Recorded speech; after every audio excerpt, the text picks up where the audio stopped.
Step away from the vehicle, now, and give me your ID. Officer, I'm on private property committing no crime. Am I being detained or am I free to go? You're being detained for obstruction. Hands on the car. Refusing an unlawful order is not obstruction. Stop reaching. Get on the ground. The high-definition lens of the body camera mounted on Officer Kyle Brannigan's chest was recording in 1080p, capturing every pixel of the sunny Saturday morning, every dust mote dancing in the light, and ultimately every second of the mistake that would destroy his life.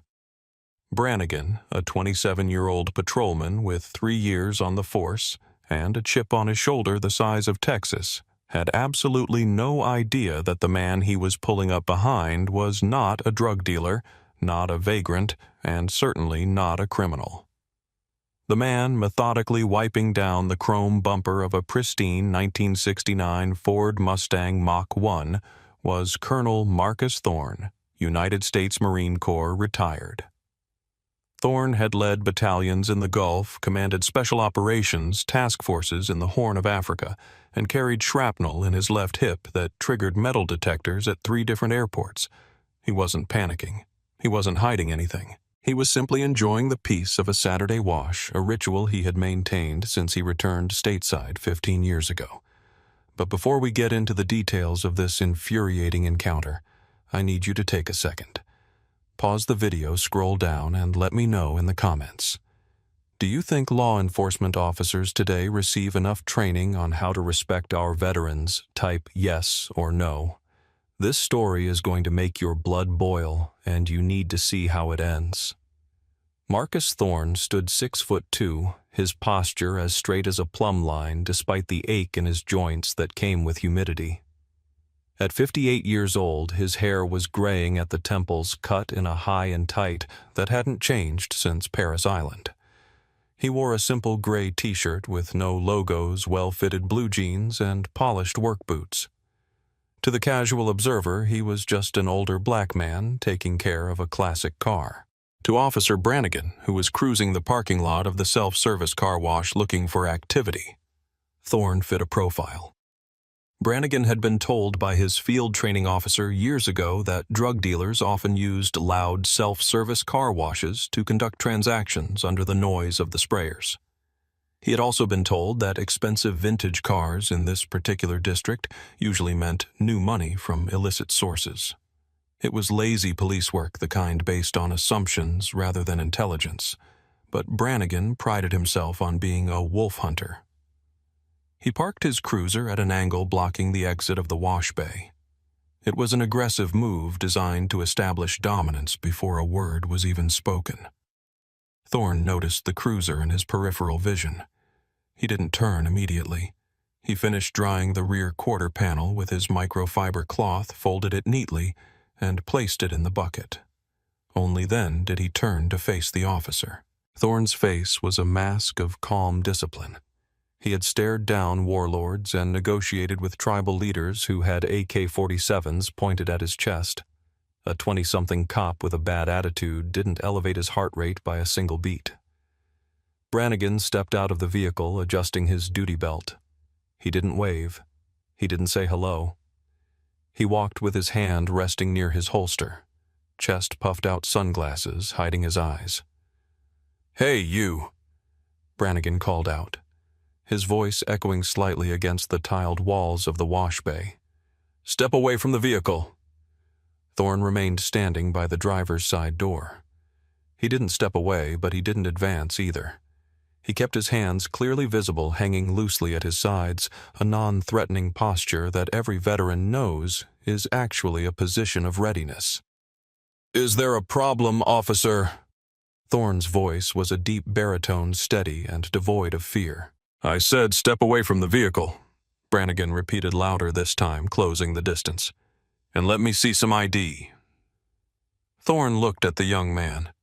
He saw the tension in the officer's jaw, the lack of professional courtesy. He recognized the type immediately. He had seen young Marines like this, eager for a fight, lacking the wisdom to know when to pick one. "Officer," Thorne said, his voice dropping an octave, "I am washing my vehicle on private property. I have paid for the service. Unless you have a specific reason for this interruption, I'd like to finish my work. I'm investigating a report of loitering and potential narcotics activity in the area. Brannigan lied. There was no report. He was fishing. Now, for the last time, give me your ID or I'm going to pull you out of here. Thorne didn't flinch. He knew the Fourth Amendment better than most lawyers. He had spent years studying the Constitution. He had sworn an oath to defend against all enemies, foreign and domestic. He knew that in this moment, the domestic threat to the Constitution was standing right in front of him wearing a badge. "Officer," Thorne said, keeping his hands where Brannigan could see them, "you are conducting a Terry stop. For that to be lawful, you need reasonable, articulable suspicion that I have committed, am committing, or am about to commit a crime.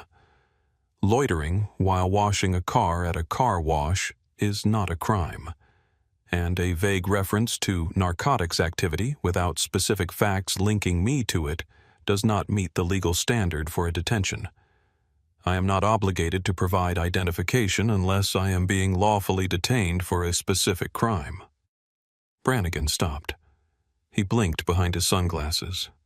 He wasn't used to people talking back, and he certainly wasn't used to suspects citing Supreme Court standards. "You a lawyer?" Brannigan sneered, stepping into Thorne's personal space. "No," Thorne replied. "I'm a citizen who knows his rights. Am I free to go, or am I being detained?" "You're detained," Brannigan snapped, "for obstruction." "Refusing to surrender my rights is not obstruction," Thorne said calmly. "It is the exercise of the very freedoms you are paid to protect. If you are detaining me, state the crime. If you cannot state the crime, remove your vehicle from the exit so I can leave." The air in the car wash bay seemed to drop 10 degrees. The sound of a vacuum cleaner hummed in the distance, but around them it was silent. Brannigan's ego was bruising rapidly. He had made a command decision to stop this man, and backing down now would make him look weak. In his mind, compliance was mandatory, regardless of the law. "I don't need to explain myself to you," Brannigan said, his hand twitching near his taser. "You fit the description of a suspect we're looking for. Now turn around and place your hands on the car." "What description?" Thorne pressed. "A black man washing a car, that is not a description, officer. That is a bias." "I'm not asking again," Brannigan shouted. Thorne sighed. He looked at the officer with a mixture of pity and disappointment. "Son, you are making a mistake. A career-ending mistake. I am asking you as one public servant to another to de-escalate this situation, get back in your car and drive away. No harm, no foul." "Don't you call me son," Brannigan yelled. "Hands on the car. Now." Thorne didn't move toward the car. He knew that submitting to an unlawful order often legitimized it in court later. He stood his ground, not aggressively, but immovably. "I will not," Thorne said. "I have done nothing wrong. I am going to reach for my drying towel to finish my work. I am not reaching for a weapon." It was a test of the officer's discipline. Thorne moved his right hand slowly toward the yellow microfiber cloth sitting on the hood of the Mustang. It was a slow, deliberate movement, telegraphing his intent. But Brannigan didn't see a towel. He saw a challenge. He saw a suspect refusing to submit to his authority. And in that split second, Brannigan decided that force was the only language this man would understand. "He's reaching," Brannigan screamed, mostly for the benefit of his body camera, trying to create a narrative of danger where none existed. He drew his taser in a fluid motion, the yellow plastic weapon leveling at Thorne's chest.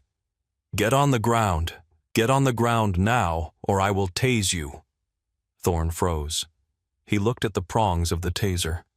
He had seen men take shrapnel and keep moving, but he also knew that electricity didn't care about willpower. He had artificial components in his hip and shoulder. A fall onto the concrete could be catastrophic. "I am not resisting," Thorne said, clearly, his voice booming. "I'm standing still. Put the weapon away. On the ground." Brannigan lunged forward, bypassing the taser deployment and opting to go hands-on. He holstered the taser and grabbed Thorne's left wrist, twisting it violently behind his back. Thorne winced. The torque on his shoulder, a shoulder that had been reconstructed after an IED blast in Fallujah, sent a blinding bolt of white-hot pain shooting up his neck. His instinct, honed by 30 years of combat training, was to disarm the attacker. He could have. Even at 58, Thorne knew 3 different ways to break the young officer's arm before Brannigan could blink. But he also knew that if he fought back, he would be shot. The headline would read, "Officer Involved Shooting," and the truth would be buried with him. So he did the hardest thing a warrior can do. He submitted. "You are injuring a pre-existing combat wound," Thorne gritted out through clenched teeth as Brannigan slammed him against the wet metal of the Mustang. "I am not resisting." "Stop fighting me!" Brannigan yelled, breathing hard, wrestling with a man who wasn't wrestling back. He kicked Thorne's legs apart, forcing him to spread his stance wide. He grabbed the other wrist and cranked it back. The sound of the handcuffs ratcheting shut was sharp and metallic. Click, click, click. By now, a small crowd had gathered. A woman vacuuming her minivan 2 bays down had stopped and was holding up her phone. A young man in a hoodie was recording from the sidewalk. "Why you arresting him?" the woman shouted. "He was just washing his car. I watched him for 20 minutes. "Back up!" Brannigan yelled over his shoulder, sweat dripping down his forehead. "Back the hell up or you're next." Thorne stood, pressed against his beloved car, his cheek against the cold roof. He felt the humiliation burning hotter than the pain in his shoulder. He had worn the uniform of his country. He had commanded thousands of men. He had sat in the Situation Room. And now he was being treated like a criminal by a man who wasn't even born when Thorne was earning his first Bronze Star. "Officer," Thorne said, his voice low and dangerous, "you have just arrested a retired Marine colonel without probable cause. You have used excessive force on a disabled veteran. Every second of this is being recorded. I want you to remember this moment, because this is the moment your badge became a liability to your city." "Shut up," Brannigan panted, patting down Thorne's pockets. "You're under arrest for resisting arrest, obstruction of justice, and disorderly conduct." "There was no arrest to resist until you invented one," Thorne replied. "Reach into my front left pocket. You will find my wallet. Inside is my identification." Brannigan fished the wallet out. He didn't look at it immediately. He was too pumped up on adrenaline and anger. He shoved the wallet into his own pocket. "We'll sort that out at the station. Right now, I'm searching this vehicle." "Incident to arrest." "I do not consent to a search," Thorne stated firmly. "Arizona v. Gant. You cannot search my vehicle incident to arrest unless I am within reaching distance of the passenger compartment, or you have reason to believe evidence of the crime of arrest is inside. I am handcuffed and in your custody. There is no evidence of obstruction in my glove box. If you open that door, you are violating the Fourth Amendment again." Brannigan laughed a short, nervous bark. "I'm towing the car. It's an inventory search. I can look wherever I want." Brannigan left Thorne standing by the cruiser, supervised by a second officer who had just arrived, a rookie named Evans, who looked uncomfortable with the whole situation. Evans didn't say a word, just watched Thorne with a mixture of confusion and apprehension. Thorne stood tall, ignoring the pain in his shoulder, watching Brannigan approach the Mustang. Brannigan pulled open the driver's side door. The interior smelled of leather and vanilla. It was immaculate. No trash, no loose change, no baggies of drugs. Brannigan ripped up the floor mats, looking for hidden compartments. Nothing. He checked under the seats. Nothing. He was starting to sweat more profusely now. He needed to find something, anything, to justify the stop. A roach clip, an open container, a weapon. He popped the glove box. Inside there was a neat stack of papers and a small leather-bound case. Brannigan grabbed the papers first. Vehicle registration, insurance, proof of ownership. All current. All in the name of Marcus Aurelius Thorne. Then he saw the leather case. He opened it. Inside was a purple heart medal resting on purple velvet. Next to it was a set of military identification cards. One was a standard retired ID. The other was a Department of Defense building pass with a clearance level indicator that Brannigan had never seen before top secret SCI. Brannigan stared at the metal. The gold heart with the profile of George Washington seemed to glare at him. Beside the case lay a folded triangular American flag encased in plastic, a memorial flag, and tucked in the back of the glove box was a Sig Sauer P226. Brannigan grabbed the gun. It was holstered. He checked the magazine. Full. He ran the serial number on his radio. "Dispatch, run a firearm for me." "Go ahead, 1 Adam 12. He read the numbers. A pause. 1 Adam 12, that weapon is registered to a Marcus Thorne. CCW permit is active and valid. No wants, no warrants. Subject is flagged as... Wait 1. Flagged as what? Brannigan asked, feeling a cold pit open in his stomach. Subject is flagged in the federal database as a Tier 1 person of interest, protected status. Retired military high command. Dispatch advises handle with extreme caution and professional courtesy. 1 Adam 12. Do you have this subject detained? Brannigan looked back at Thorne. The colonel was watching him. Thorne didn't look angry anymore. He looked like a judge waiting to deliver a sentence. I have him in custody. Brannigan stammered into the radio. 1 Adam 12. Watch commander wants you to 1022 immediately. Disregard. Let him go. Brannigan looked at the crowd filming him. He looked at Thorne. He looked at the rookie Evans. If he let him go now, he admitted he was wrong. He admitted he had screwed up in front of everyone. His pride wouldn't allow it. The warrior in him couldn't retreat. Negative dispatch. Brannigan said, his voice shaking slightly. Subject was belligerent and resisted. We are 10-15 to the station. I'm bringing him in.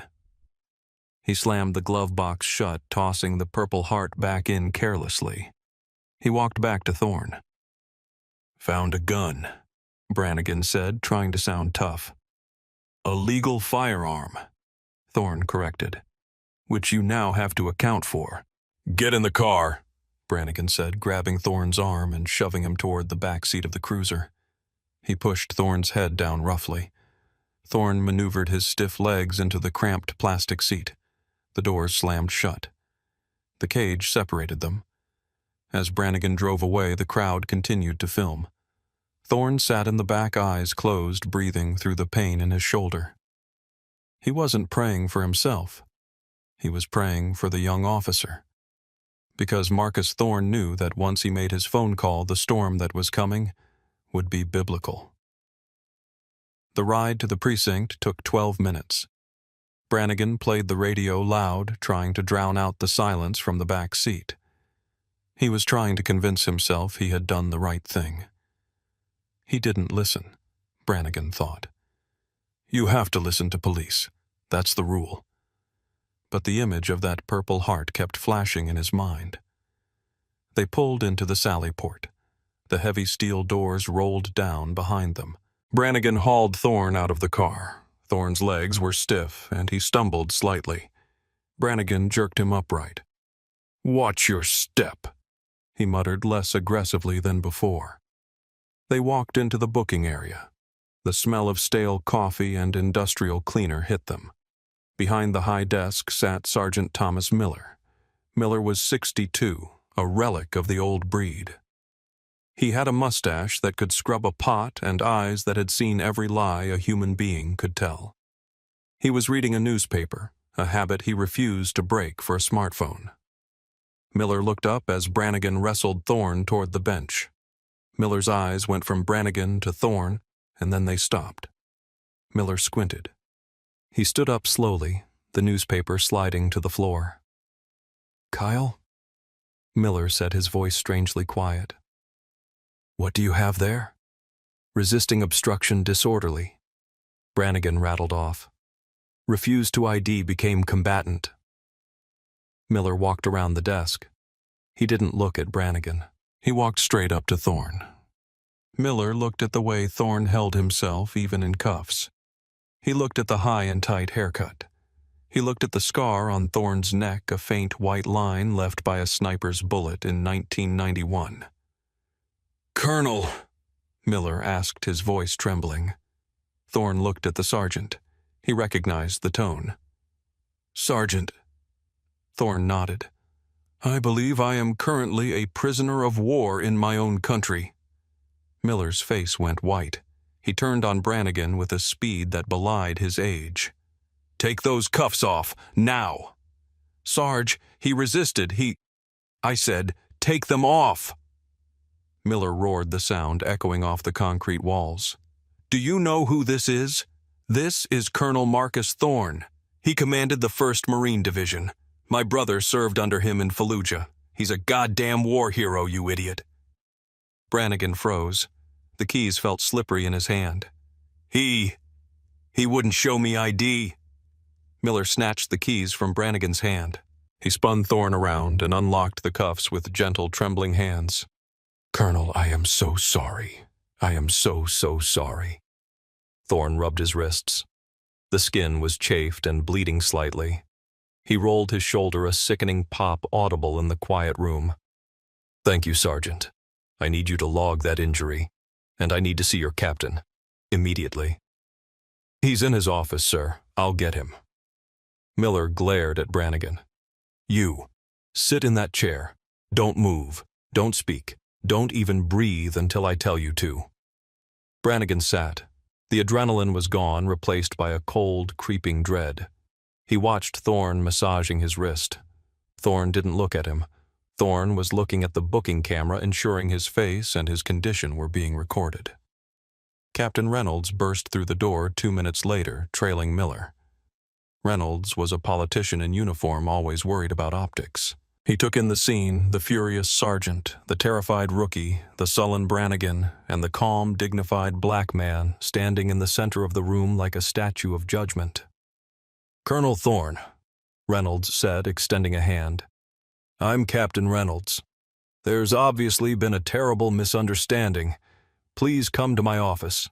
Let's get you some coffee, maybe some ice for that wrist." Thorne didn't shake the hand. "Captain, this was not a misunderstanding. This was a violation of Title 18 United States Code Section 242, deprivation of rights under color of law. Your officer unlawfully detained me, assaulted me, kidnapped me, and conducted an illegal search of my property. I don't want coffee. I want my property returned. I want to file a formal criminal complaint against Officer Brannigan, and I want the preservation of all video evidence." Captain Reynolds blinked. He dropped his hand. "Colonel, surely we can work this out. Officer Brannigan is young. He's zealous. We can handle this internally. I can have him disciplined. But filing charges, that's going to be a circus." "A circus is exactly what you have here, Captain." Thorne replied, cold as ice. "You have allowed a culture to fester, where a citizen cannot wash his car without being accosted by an armed agent of the state. If I were a 19-year-old kid with no knowledge of the law, I'd be in a cell right now with a resisting charge that would ruin my future. I am not doing this for me. I am doing it for the man he stops next week." Reynolds sighed. He knew he was beaten. "I understand, Colonel. We will process the complaint. You are free to go, obviously. We'll drive you back to your car." "I will take a cab," Thorne said. "I don't feel safe in one of your vehicles right now, but before I leave I have a demand." "Name it," Reynolds said. "I want the body camera footage. Dash cam and body cam. I want the raw files secured. I am putting you on notice regarding spoliation of evidence. If 1 second of that footage goes missing, if the audio cuts out, if the files are corrupted, I will sue this department for everything it has, and I will personally lobby the Department of Justice to dismantle this precinct brick by brick." Brannigan, sitting in the corner, felt like he was drowning. He watched the captain, the man he feared most, nod submissively to the suspect he had arrested. "It will be preserved, sir. You have my word." Your word isn't enough, Captain. The law is what matters. Thorne turned to Brannigan. He walked over to the chair where the young officer sat. Brannigan looked up, expecting a shout, a curse something. Thorne spoke quietly. You dishonored your badge, son. But worse, you dishonored the flag you wear on your shoulder. I bled for that flag. You just hid behind it. Thorne turned and walked out of the precinct. He walked with a limp he didn't have that morning. He called an Uber from the sidewalk. He waited standing in the sun while inside the station the shouting finally began. The lawsuit was filed on a Tuesday 3 days after the incident, but the court of public opinion was already in session. The video from the woman at the car wash had been posted to TikTok, then Twitter, then Facebook. It was titled, Hero Marine Arrested for Washing Car While Black. The views climbed into the millions overnight. The visual was undeniable, a calm, older man being slammed against a classic car by a screaming, aggressive young cop. The comments section was a firestorm. Veterans groups, civil rights organizations, and car enthusiasts all united in fury. That's Colonel Thorne. He was my CO in the Gulf. This is a disgrace. I'm a retired cop of 30 years. That stop was bad from second one. No PC, no reason. Since when is drying a Mustang a crime? Then the Bodycam footage was released. Thorne's lawyer had successfully petitioned for an emergency release of the footage in the interest of public safety. If the cell phone video was the spark, the Bodycam was the gasoline. The public watched the entire interaction. They heard Brannigan's arrogance. They heard Thorne's calm legal citations. They watched the search of the glove box. The moment Brannigan held the Purple Heart in his hand and then threw it back, that moment broke the internet. Fox News, CNN, MSNBC. They all ran the story. It was the rare news cycle where everyone agreed. The optics of a white officer disrespecting a black veteran's Purple Heart were indefensible. Internal Affairs launched a comprehensive investigation, but the conclusion was foregone. They dug into Brannigan's history. They found a pattern. Over his 3 years, Brannigan had stopped African American men over the age of 40 at a rate 4 times higher than the department average. His notes were always vague, suspicious demeanor, furrowed brow, evasive answers. He had been building a career on bullying men he thought wouldn't fight back. The report was 90 pages long. It detailed 22 violations of department policy in the Thorne arrest alone. Unlawful detention, excessive force, unlawful search, failure to de-escalate, conduct unbecoming. The union tried to fight it. They claimed Brannigan was under stress and feared for his life. But the video didn't lie. Thorne was holding a yellow towel. There was no weapon. There was no threat. Only a bias that had been allowed to wear a badge. 6 months later, the settlement was finalized. The city settled with Marcus Thorne for $1.5 million. They didn't want a jury trial. They knew a jury would have given him 10 times that amount, just out of spite. On the day the check cleared, Thorne held a press conference. He stood at a podium. His arm in a sling. Surgery had been required to repair the torn rotator cuff from the arrest. He looked at the cameras. I have spent my life serving this country, Thorne said, and I believe in the rule of law, but laws are only as good as the men and women who enforce them. Officer Brannigan was not a bad apple. He was the product of a system that prioritizes compliance over constitutional rights. Thorne held up the check. I don't need this money. My pension serves me fine. So I am donating this entire amount, $1.5 million, to the Wounded Warrior Project and to a new legal defense fund for veterans who have been victims of police misconduct. Kyle Brannigan was fired. His certification was revoked by the state board, meaning he could never work as a police officer in that state again. He was sued personally in civil court and forced to declare bankruptcy. His name became a cautionary tale in police academies across the nation. Don't pull a Brannigan became shorthand for an unconstitutional stop. The final scene of our story takes us back to that car wash. It's a year later. The sun is shining.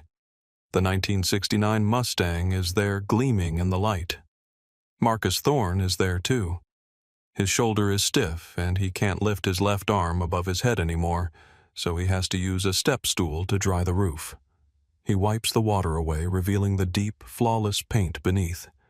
A patrol car pulls into the lot. It slows down. The officer inside is young, maybe Brannigan's age. He rolls down the window. Thorne tenses up. He watches the car. The officer looks at Thorne. Then he looks at the Mustang. The officer nods respectfully, raises a hand in a wave, and drives on. Thorne watches him go. He takes a deep breath, the smell of soap and wax filling his lungs. He picks up his yellow towel. He has won the battle, but the war for justice that never truly ends. This story isn't just about one bad stop. It's about the dignity we owe to the men and women who served and the rights that every citizen possesses regardless of what they look like or what car they drive. Marcus Thorne had the rank, the knowledge, and the resources to fight back. But what about the people who don't?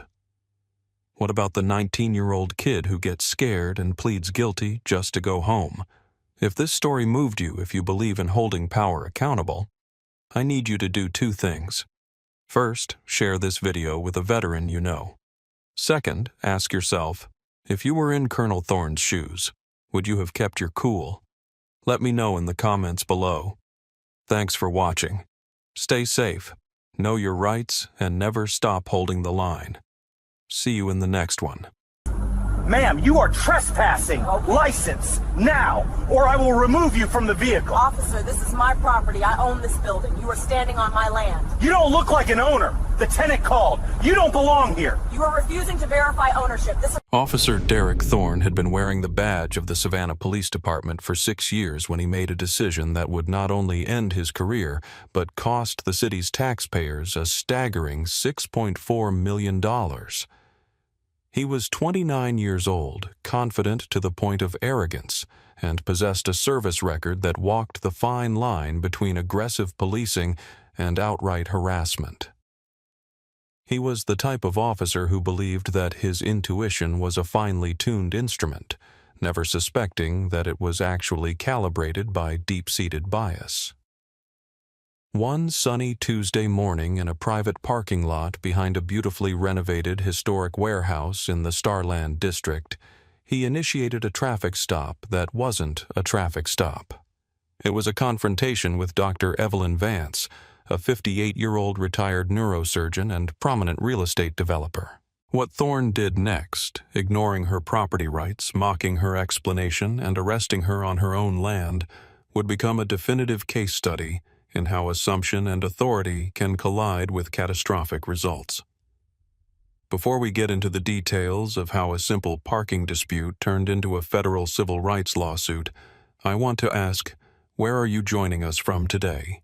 If you appreciate stories that demand accountability and reveal the hard truths about our justice system, please hit that subscribe button. Your support allows us to keep digging into these cases. The lot behind the harsh brick facade of the Ironworks lofts was quiet at 10:15 a.m. The sun was high, casting long, sharp shadows across the asphalt. It was a premium piece of real estate in a gentrifying neighborhood, the kind of place where old industrial grit was being polished into high-end commercial spaces and luxury apartments. There were only 4 parking spots in the rear, clearly marked with fresh white paint. One of them, the one closest to the rear entrance, was marked with a heavy metal sign bolted into the concrete, "Reserved, owner only, all others towed." Dr. Evelyn Vance had pulled her silver Mercedes S-Class into that spot at 10:10 a.m. She turned off the engine and sat for a moment, checking emails on her phone. She was dressed in a tailored, cream-colored linen suit appropriate for the humid Georgia morning, and she wore her silver hair in a neat short cut. She was a woman of immense dignity, having spent 30 years navigating the high-pressure, male-dominated world of neurosurgery before retiring to focus on revitalizing historic properties in her hometown. She wasn't just a visitor. She was the landlord. She owned the building, the land it sat on, and the parking lot she was currently parked in.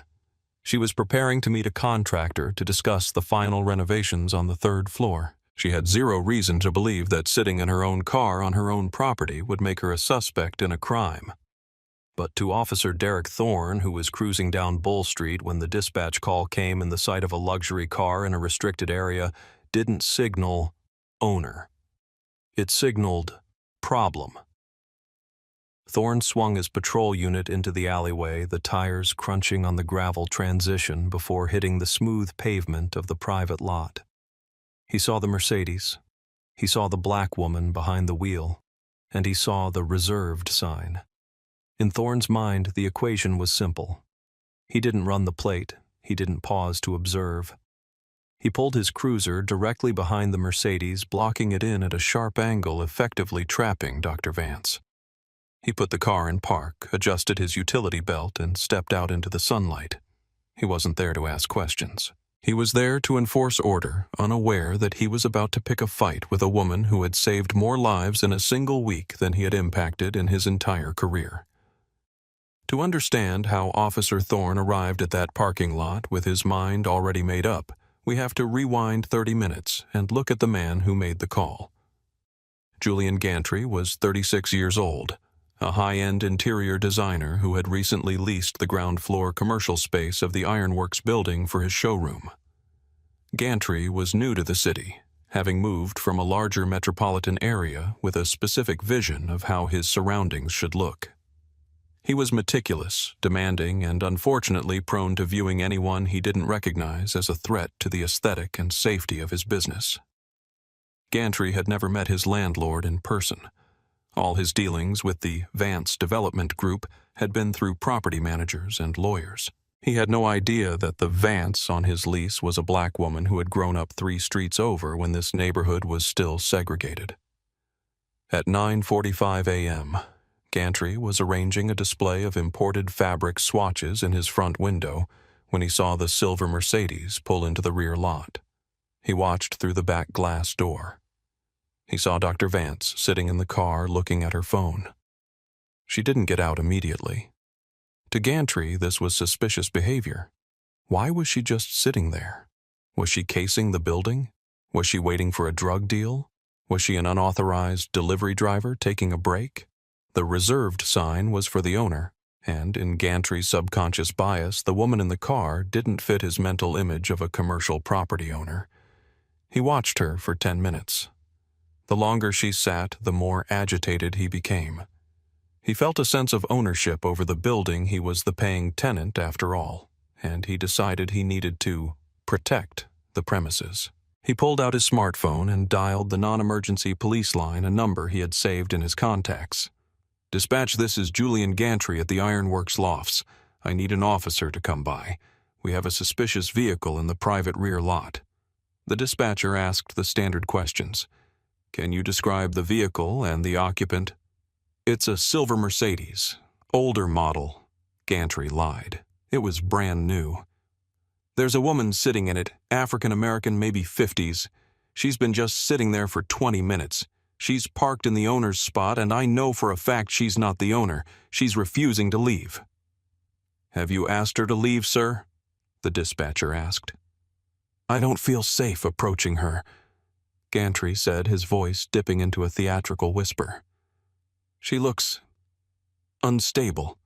She's just staring at the building. I think she might be casing the place for a break-in. We have expensive inventory here. I'd like her removed before customers start arriving."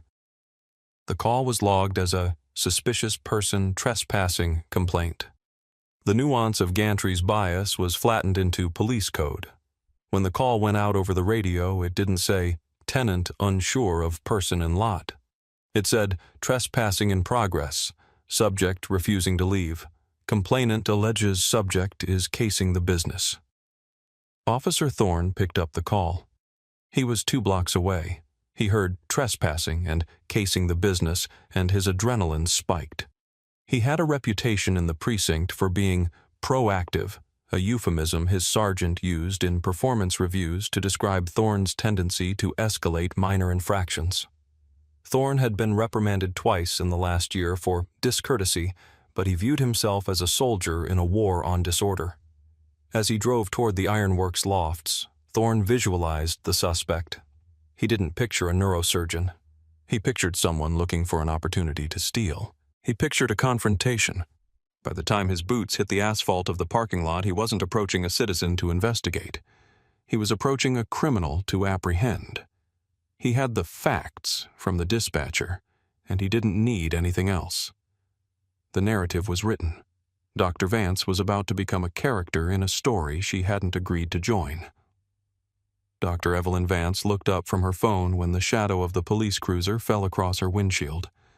She saw the blue lights flash once, a whoop whoop of the siren to get her attention, and watched as the officer exited his vehicle. She wasn't alarmed initially. She assumed he was checking on the building or perhaps looking for the contractor she was meeting. She lowered her driver's side window as Officer Thorne approached. Thorne didn't offer a greeting. He didn't ask, "Good morning, ma'am. Is everything all right?" He stood by the B-pillar of her car, his hand resting near his holster, a posture of dominance he had practiced in the mirror. "License and registration," Thorne demanded, his voice flat and commanding. Dr. Vance blinked, peering at him over the rim of her reading glasses. "Excuse me, officer. Is there a problem?" "The problem is you're trespassing on private property," Thorne said, leaning down to look into the car. "I need your ID, and then I need you to move this vehicle immediately." Dr. Vance took a slow breath. She had spent decades in operating theaters where a single wrong move meant death. She knew how to remain calm when the temperature in the room spiked. "Officer, I believe there's a misunderstanding. I own this property. This is my assigned parking spot." Thorne let out a short, dismissive laugh. It was a sound that conveyed pure condescension. "You own the building?" he repeated clearly, not believing a word of it. "Look, lady, the manager called it in. He says you don't belong here. Now I'm not going to ask again. License. Now."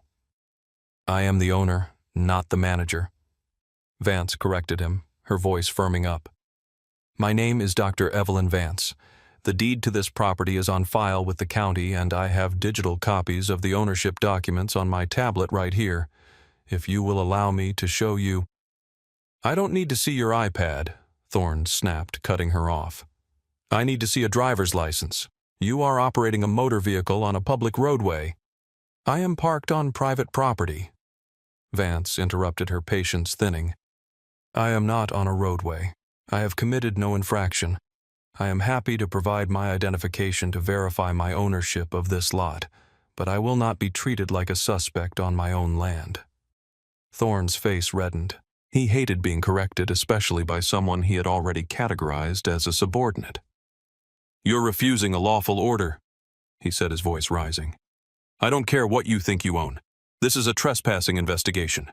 You are required to identify yourself. If you don't hand over your license, I'm going to pull you out of that car." "I will provide my license for the purpose of identification only," Vance said, reaching for her purse on the passenger seat. She moved slowly, narrating her actions. "I am reaching for my wallet." "Hurry it up," Thorne muttered. She handed him her Georgia driver's license.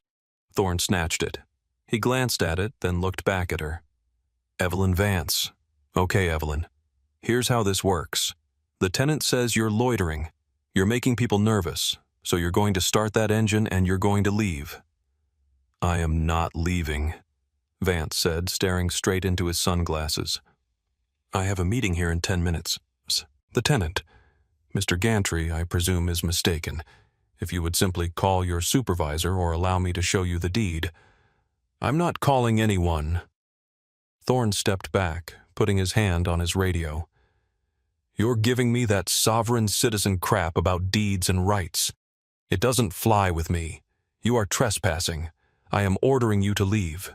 If you don't move this car in 5 seconds, you are going to jail." "Officer, look at the name on the building directory." Vance pointed toward the rear door where a small plaque listed the management. "Vance Development Group. That is me. You are making a grave error." "Time's up," Thorne said. He reached for the door handle. It was locked. "Open the door. Step out of the vehicle. Now." The escalation was rapid and irrational. Dr. Vance unlocked the door, realizing that resisting physically would give him the excuse he was clearly looking for to use force. She unbuckled her seatbelt and stepped out of the car, rising to her full height. She was 5'8", and in her heels, she looked Thorne in the eye. By now, the commotion had drawn attention. 2 pedestrians on the sidewalk stopped to watch. A young woman walking her dog paused, pulled out her phone, and started recording. Inside the building, Julian Gantry was watching from the window, a smug satisfaction on his face, unaware that he was witnessing the destruction of his own business lease. "Turn around," Thorne barked. "Hands behind your back." "I am complying," Vance said, her voice projecting clearly so the witnesses could hear. "I am Dr. Evelyn Vance. I am the owner of this property. This officer is refusing to verify my ownership and is arresting me for trespassing on my own land." "Shut up," Thorne said, grabbing her left wrist and twisting it behind her back with unnecessary force. "You are hurting me," Vance said, wincing but not pulling away. "I have a prior rotator cuff injury. There is no need for this force. I am not resisting." "Stop tensing up," Thorne yelled, playing to the imaginary audience he thought would support him. He slammed her against the side of her Mercedes, the impact making a hollow thud against the expensive sheet metal. He ratcheted the handcuffs on tight, too tight. The woman with the dog shouted from the sidewalk, "Hey, she's not fighting you. Why are you being so rough?" Thorne spun his head around. Back up, or you're next for obstruction." "I'm on the public sidewalk," the witness shouted back, holding her phone steady. "I'm recording everything. She said she owns the place." "She's lying," Thorne spat, turning back to Vance. He did a quick pat-down, his hands rough and intrusive. He grabbed her upper arm and hauled her away from her car. "You can tell the judge all about your property rights. Right now you're going downtown for criminal trespass and obstruction." "Officer," Vance said, her voice dropping to a low, icy register. "My purse contains my identification and my medication. I need you to secure it." "It stays in the car," Thorne said. "We'll tow the car. You can get your stuff from the impound lot." He marched her to his cruiser. He didn't double-lock the handcuffs, leaving them prone to tightening if she moved her wrists. He shoved her into the hard plastic back seat of the patrol unit. The space was cramped and smelled of stale sweat and disinfectant. As the door slammed shut, sealing her inside, Dr. Vance closed her eyes for a brief second. She wasn't crying. She was calculating. She was mentally drafting the list of defendants for the lawsuit she would file the moment she was released. She looked out the window and saw Thorne walking back to her car, looking inside, acting as if he had just neutralized a major threat. He had no idea that the woman in his back seat had the personal cell phone number of the mayor saved in her contacts, or that she had played golf with the district attorney 2 Sundays ago. Thorne got into the driver's seat, revved the engine, and pulled away, leaving the Mercedes blocking the reserved spot, a silent monument to his incompetence. The drive to the precinct took 15 minutes. Thorne spent the first 5 minutes talking to himself, or rather performing for his dash cam. Suspect was belligerent, refused lawful orders, claimed ownership but provided no proof, hostile crowd gathering. He was building his narrative, layering lies over the reality to justify the arrest. Dr. Vance sat in the back perfectly silent. She knew the law better than most officers. She knew that anything she said now would be twisted. Her silence unnerved Thorne. He glanced at her in the rearview mirror. Usually people argued, cried, or begged. Vance just stared out the window, watching the city she had helped build pass by. "You quiet down back there," Thorne taunted. "Not so big and important now, are you?" Vance didn't blink. She was breathing through the pain in her shoulder, focusing her mind. She was memorizing his badge number 492. She was noting the time, 10:38 a.m. She was noting his failure to secure her seatbelt properly. They arrived at the precinct sally port. Thorne pulled the car in and killed the engine. He hauled Vance out, gripping her arm again. "Let's go. Booking." He paraded her through the back corridors, past the holding cells, and into the processing area. The fluorescent lights hummed overhead.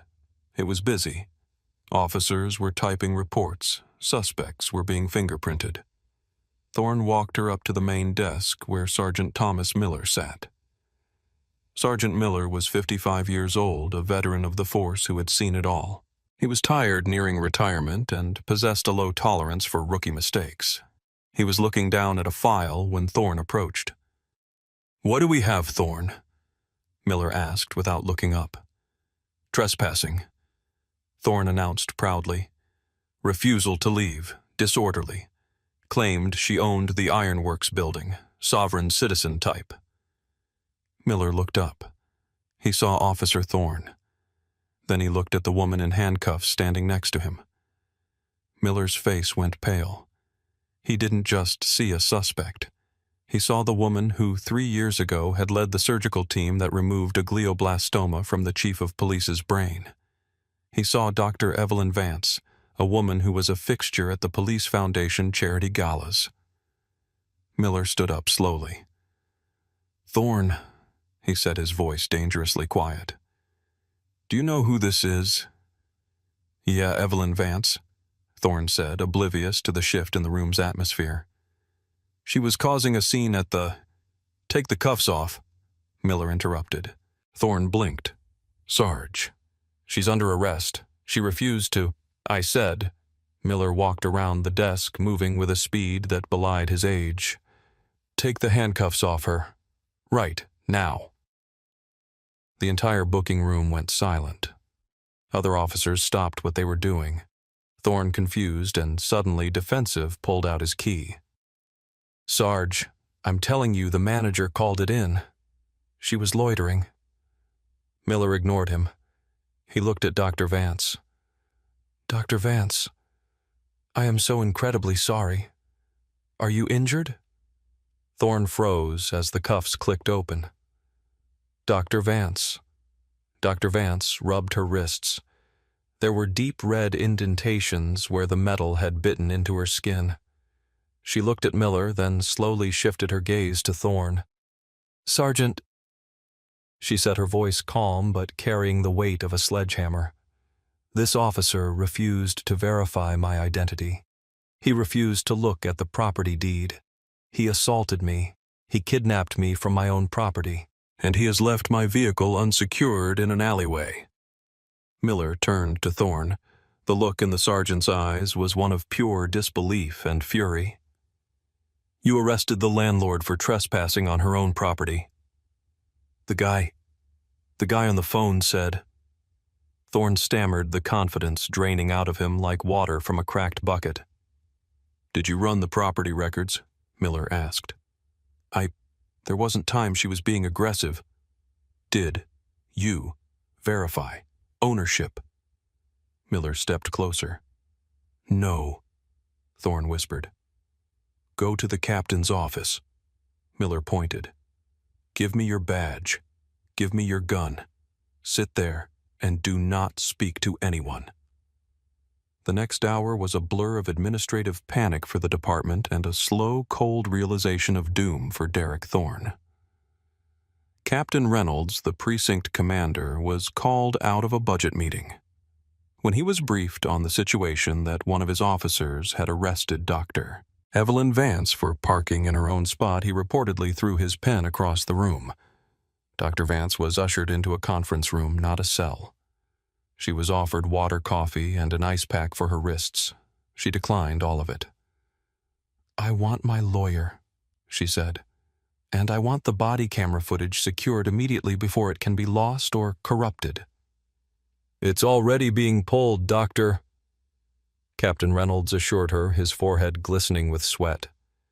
"We are launching an immediate internal investigation. I cannot apologize enough."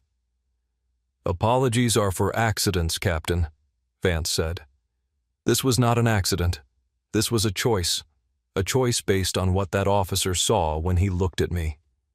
Meanwhile, in the captain's office, Thorne sat alone. He could hear the muffled voices outside. He pulled out his phone and frantically searched Ironworks Loft's owner. The first result was a Business Journal article: Vance Development Group revitalizes historic district. There was a picture of Dr. Vance smiling, wearing a hard hat, holding a shovel at a groundbreaking ceremony. Thorne felt his stomach drop through the floor. Lieutenant Sarah Jenkins, the head of Internal Affairs, arrived 20 minutes later. She didn't waste time. She pulled Thorne into an interrogation room. "Walk me through it," she said. Thorne tried to stick to his script. She was uncooperative. She wouldn't show ID initially. "We watched the video, Thorne," Jenkins said, cutting him off. "We watched it 5 minutes ago. She offered to show you the deed. She offered to verify ownership. You told her to shut up. You told her you didn't care." "I thought she was lying." "People lie all the time." "Why?" Jenkins asked.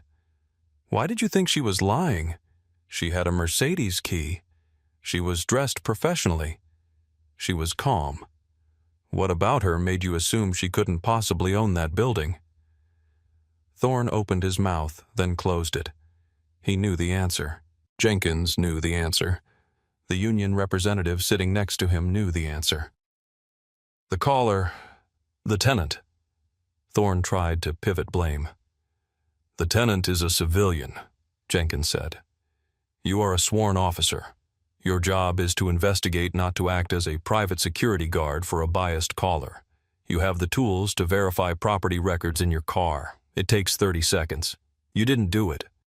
"Why?" Thorne had no answer. "You are on administrative leave pending termination," Jenkins said, sliding a paper across the table. "Sign this, then get out of the building." Thorne signed. His hand was shaking. He walked out of the precinct into the bright afternoon sun, but this time he wasn't wearing a badge. He walked past the parking lot where his personal car was, looking over his shoulder, feeling the eyes of every officer on him. He knew deep down that he would never wear a uniform again. If Thorne thought the internal investigation was the worst of it, he was wrong. The internet works faster than any internal affairs bureau. The woman with the dog had uploaded her video to TikTok at 1100 a.m. By 200 p.m., it had 200,000 views. By 500 p.m., it was trending on Twitter under the hashtag #existingwhileblack and #fireofficerthorne.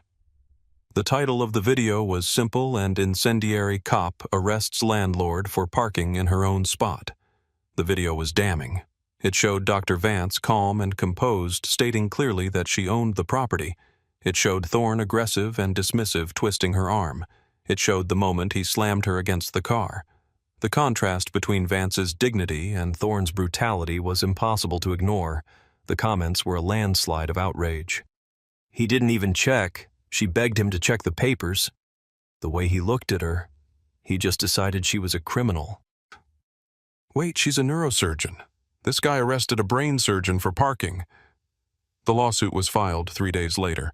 It was a masterpiece of legal drafting. Vance v. City of Savannah officer Derek Thorne and Julian Gantry. The complaint alleged false arrest, excessive force, malicious prosecution, and violations of the 4th and 14th Amendments.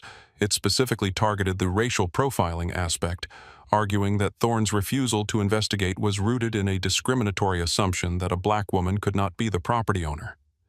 For Julian Gantry, the fallout was swift and financial. Dr. Vance didn't just sue him, she evicted him. His lease had a nuisance and harassment clause. Calling the police on the landlord without cause and lying about her casing the place was a clear violation. Gantry tried to fight it. He went on local news claiming he was scared and just trying to protect the neighborhood.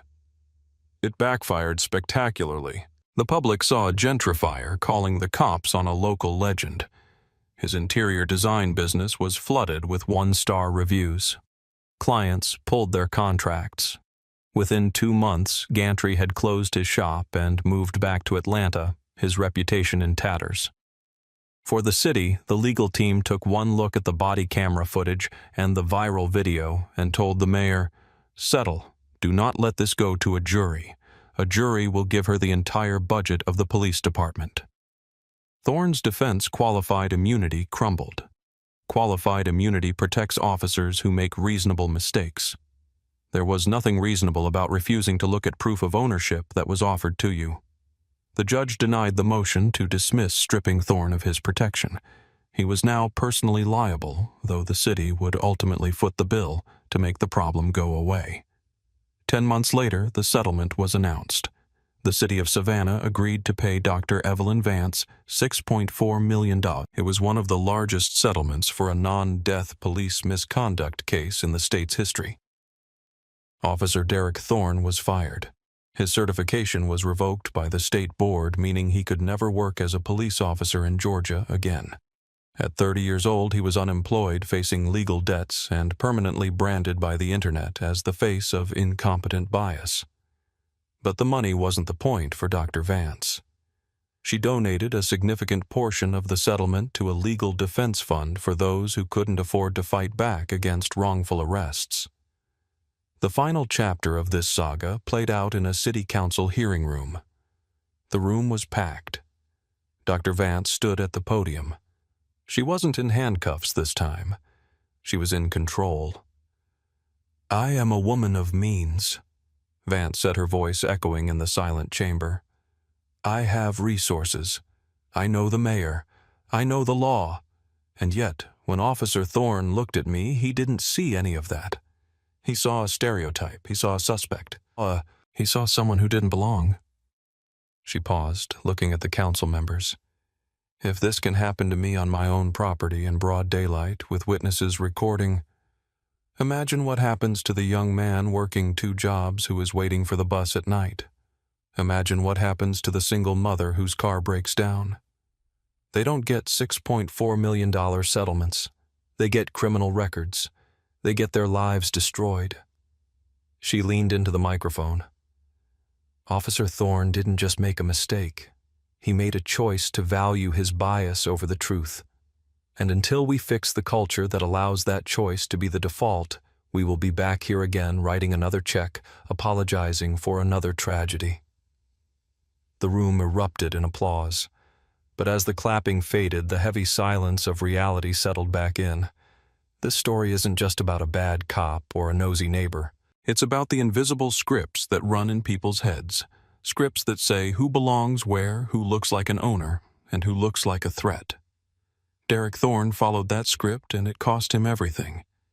Julian Gantry followed that script, and he lost his business. Dr. Vance refused to follow the script, and she forced the system to look in the mirror. But the reflection is ugly. It shows us that for many a badge is a shield for bias, and a 911 call is a weapon of exclusion. It shows us that we are still judging books by their covers, and sometimes those judgments come with handcuffs. So I have to ask, do you think officers should be personally, financially liable for lawsuits when they ignore basic procedure like this? And should making a biased 911 call be a criminal offense? Let me know your thoughts in the comments below. If you believe these stories need to be told to force change, please like this video and subscribe. We'll see you next time.